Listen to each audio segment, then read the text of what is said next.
Okay, if you've ever wondered how to style your shelves, there are a few simple tips that I use every time that makes it a lot easier.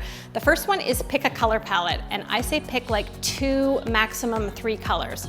So you can see here with this shelf, I picked black, I picked white, and I picked wood.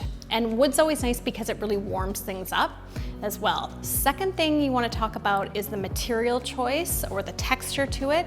So because you're sticking to a really simple color palette, you can go kind of crazy with the texture. So you can have things that are shiny. I've got things that are matte. I've got things that are woven, wood, metal.